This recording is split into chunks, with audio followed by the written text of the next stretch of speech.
या तो हम सभी जानते हैं कि हमारा देश एक कृषि प्रधान देश है, जहां पर ऐसे हजारों बिजनेस हैं जो कृषि से संबंधित हैं और वर्तमान समय में ये एक ऐसा क्षेत्र बन चुका है जो बहुत ही तेजी से विकसित हो रहा है और जहां पर व्यवसाय के हजारों विकल्प मौजूद हैं। इस क्षेत्र में बहुत से ऐसे बिजनेस हैं जिसे आप बहुत ही कम इन्वेस्टमेंट में शुरू कर सकते हैं, मगर इसके साथ ही कुछ ऐसे भी बिजनेस हैं जिनके लिए आपको एक अच्छी खासी इन्वेस्टमेंट की जरूरत होगी। अगर आपके अंदर भी एग्रीकल्चर बिजनेस को लेकर समझ, जुनून और क्षेत्र में कुछ कर गुजरने का जोश है, तो आपको इस क्षेत्र में सफल होने से कोई भी नहीं रोक सकता। हाँ, मगर आपका यह जानना बहुत जरूरी है कि आप एग्रीकल्चर बिजनेस आइडियाज के इस क्षेत्र में ऐसे कौन कौन सा बिजनेस आइडियाज हैं जिन्हें शुरू कर सकते हैं। इसलिए दोस्तों, आज के इस वीडियो में हम आपको कुछ ऐसे ही बेहतरीन agriculture business ideas in Hindi बताने वाले हैं। तो चलिए शुरू करते हैं। Hello guys, welcome back to our channel. अगर आप इस चैनल पर नए हैं तो चैनल को जरूर सब्सक्राइब करें और साथ ही साथ बेल आइकन को भी प्रेस कर दें ताकि वीडियो के अपडेट सबसे पहले आपको मिल सके। और हाँ, वीडियो को एंड तक जरूर देखना ताकि आप कुछ मिस ना करें। तो चलिए करते हैं वीडियो की शुरुआत। हमारी लिस्ट में पहला बिजनेस आइडिया आता है नंबर 1, खाद वितरित का।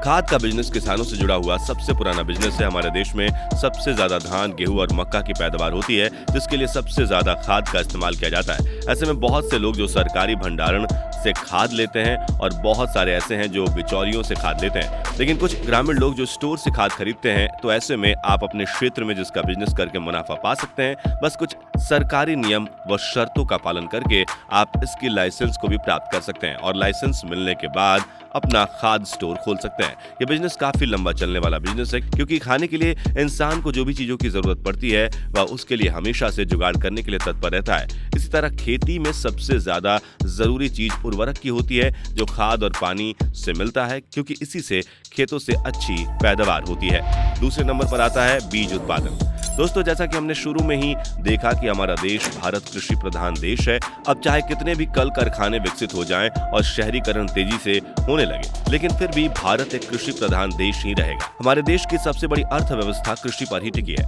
आज ऐसे में अगर हमारे नौजवान बीज उत्पादन का बिजनेस करते हैं तो उनके लिए काफी फायदेमंद साबित हो सकता है। कोशिश करें कि यह बिजनेस गाँव के मार्केट से जुड़ा हो। लगभग सभी किसान बीज के लिए हर बार मार्केट की ओर रुख करते हैं और उनकी बुआई का आधा से ज्यादा हिस्सा बीज पर ही खर्च होता है। आजकल लोग शहरों में भी अपने छतों पर सब्जियां उगाने लगे हैं और वैसे लोग ज्यादातर बीज और जरूरी सामग्रियां ऑनलाइन ही मंगवाते हैं। अगर आप चाहें तो उन्हें भी टारगेट कर सकते हैं। इसके लिए आपको बस फाइंड प्लेटफॉर्म से जुड़कर एक ऑनलाइन स्टोर सेटअप करना है और फिर एक यूट्यूब चैनल बनाकर लोगों को छतों पर खेती करना सिखाकर अपनी साइट से बीज व दूसरी सामग्री खरीदने के लिए प्रेरित कर सकते हैं। अगर आप बीज उत्पादन का बिजनेस करना चाहते हैं और चाहते हैं कि सरकार आपकी मदद करे, तो आप इसमें सरकार की मदद लेकर भी अपना बिजनेस शुरू कर सकते हैं। गवर्नमेंट के तौर तरीकों को अपनाकर आप अपना बीज का बिजनेस शुरू कर सकते हैं। इसमें आपको गवर्नमेंट द्वारा जो बीज मिलेंगे उसको भी कुछ प्रॉफिट पर सेल करना होगा। इससे संबंधित ज्यादा जानकारी के लिए आप किसान सेवा केंद्र पर जाकर पता कर सकते हैं। तीसरे नंबर पर आता है दूध उत्पादन। दूध उत्पादन व्यवसाय छोटे और बड़े दोनों ही पैमाने पर किया जा सकता है। आपने गाँव में देखा होगा कि लगभग हर घर में गाय और भैंस पाले जाते हैं, जिससे दूध उत्पादन होता ही है। वो अपने गांव में ही डेयरी पर उस दूध को बेच रहे होते हैं। दूध उत्पादन का यह सबसे छोटा स्वरूप है। अब अगर बड़े पैमाने की बात की जाए तो बड़ी बड़ी गौशालाओं में जो दूध का उत्पादन होता है वो बड़े बड़े डेयरी फार्म से जुड़ा होता है। उससे जो मुनाफा मिलता है वह उस व्यवसाय का प्रॉफिट है। यह पर्यावरण के अनुकूल भी है और हमारे पर्यावरण को किसी भी प्रकार से प्रदूषित भी नहीं करता है। दुग्ध उत्पादन के लिए एक लाइसेंस की आवश्यकता पड़ती है, जिसे बनवाना पड़ता है FCI डिपार्टमेंट से। अगर आप आर्थिक रूप से कमजोर हैं और यह व्यवसाय करना चाहते हैं तो भी आप सरकार की मदद से यह व्यवसाय कर सकते हैं। इस व्यवसाय में सरकार की तरफ से अच्छा खासा अनुदान मिलता है, जिससे काफी सहायता हो जाती है। 4th नंबर पर है कीटनाशक दवा। आज के दौर में युवा एग्रीकल्चर बिजनेस आइडियाज पर विचार कर रहे हैं। ऐसे में अगर कीटनाशक का बिजनेस किया जाए तो उसमें कोई नुकसान नहीं है, क्योंकि भारत में खेती किसानी पर बहुत ज्यादा जोर दिया जाता है। और अगर बिजनेस ऐसा किया जाए जिसमें नुकसान ना हो और वो काफी लंबा भी चले, तो ऐसे में कीटनाशक का बिजनेस एक बेहतर विकल्प साबित हो सकता है, क्योंकि कृषि में अब और भी नए नए तरीके शामिल हो रहे हैं। इस बिजनेस को करने के लिए आपको लाइसेंस की भी जरूरत पड़ती है। इसके लिए आप ऑनलाइन या ऑफलाइन किसी भी तरीके से लाइसेंस बनवा सकते हैं। इसमें ड्रग्स का लाइसेंस आपको मिलता है, जो दवाइयां आप अपनी दुकान पर रखेंगे। अब जाहिर है कि फसल में कीड़े ना लगे, इसलिए हर फसल के लिए कीटनाशक की आवश्यकता तो पड़ती है। अब चाहे वह सब्जी हो या अनाज हो, फल हो या फूल, सभी पर कीड़ों से बचाने के लिए कीटनाशक का छिड़काव किया जाता है। ऐसे में अगर आप कीटनाशक की दुकान खोल लें और उसका उपचार किया जाए लोग जब इसके बारे में जान जाएंगे तो आपका बिजनेस अच्छा चलेगा। 5th नंबर पर है पोल्ट्री फार्म। दोस्तों, आप एग्रीकल्चर बिजनेस आइडिया के लिए अच्छे विकल्प ढूंढ रहे हैं तो पोल्ट्री फार्म का बिजनेस आपके लिए एक बहुत अच्छा बिजनेस विकल्प है। भारत में मुर्गी पालन का व्यवसाय सबसे अच्छा कृषि व्यवसाय है जो वर्तमान समय में काफी तरक्की पर है। आज भारत के अधिकतर किसान पहले से ही पोल्ट्री फार्म का बिजनेस कर रहे हैं और इसके साथ अपनी खेती का भी काम करते हैं। अगर आप भी इसका व्यवसाय करने के बारे में सोच रहे हैं तो आपको इसके लिए बस सही जगह का चुनाव करना होगा। जगह काफी साफ सुथरी और लंबी चौड़ी होनी चाहिए जहां पर आप एक साथ बहुत सारी मुर्गियों का पालन कर सकें। अगर आप छोटे पैमाने पर इसका व्यवसाय कर रहे हैं तो लगभग 50,000 रुपए से शुरुआत कर सकते हैं। शुरुआत के महीनों में आपकी लागत पर आपका खर्च ज्यादा लगेगा, लेकिन 2 से 3 महीने बाद आपको मुनाफा होने लगेगा। दिन प्रतिदिन आप सभी देख रहे होंगे कि मार्केट में प्रोटीन युक्त खाद्य पदार्थ की मांग बहुत ज्यादा बढ़ रही है और उसका उत्पादन भी हो रहा है। इस लिहाज से पोल्ट्री फार्म का बिजनेस काफी अच्छा बिजनेस है। ध्यान रहे कि इसके लिए भी लाइसेंस बनवाने की जरूरत पड़ती है। दोस्तों, वीडियो में ऐसे ही बने रहें क्योंकि आगे हम आपको और भी बहुत सारे बिजनेस आइडियाज बताने जा रहे हैं। 6 नंबर पे है मिट्टी परीक्षण केंद्र।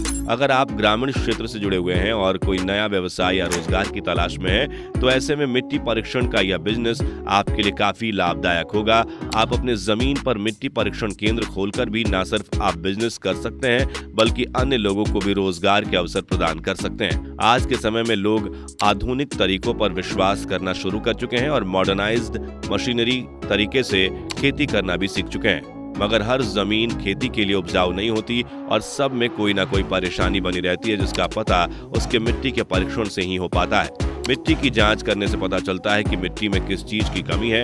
अगर उस चीज को पूरा किया जा सके तो उसे खनिज के द्वारा, खाद द्वारा पूरा किया जा सकता है, लेकिन यह तभी पता चलेगा जब उसकी सही ढंग से जांच होगी।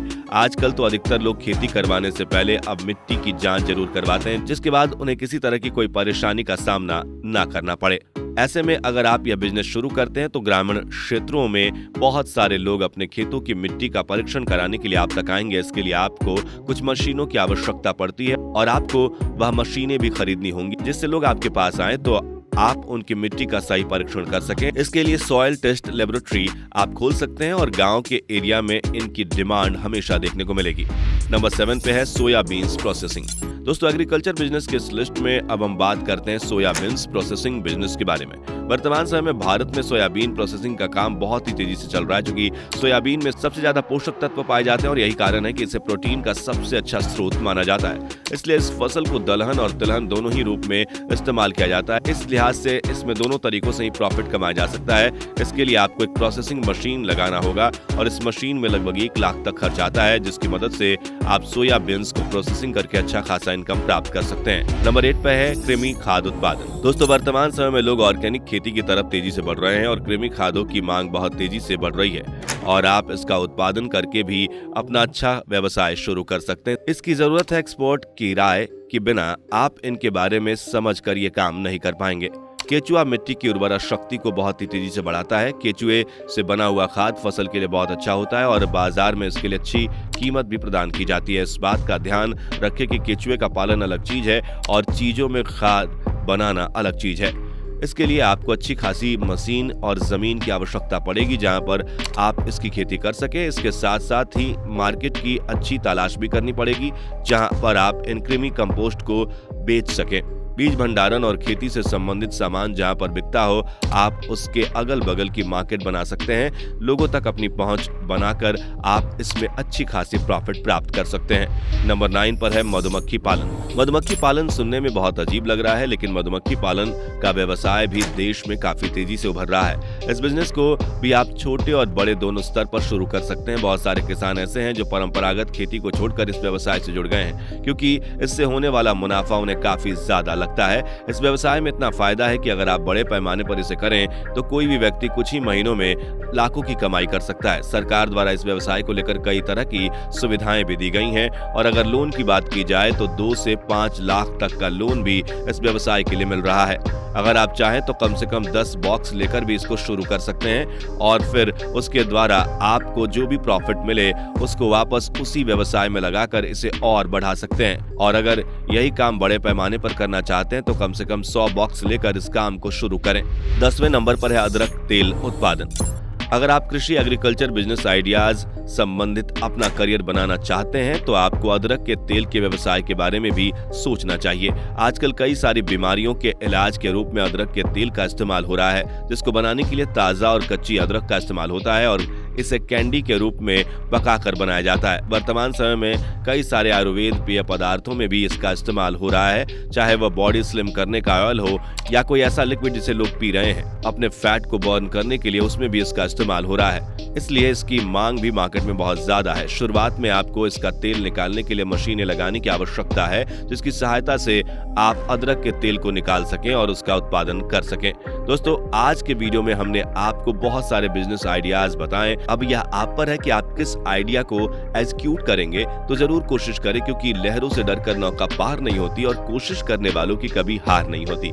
जल्दी लौटेंगे इंटरेस्टिंग वीडियो के साथ। तब तक के लिए वीडियो को लाइक करें, साथ ही साथ में हमें कमेंट करके जरूर बताएं कि आपको आज की वीडियो कैसी लगी। Till then, stay safe and healthy.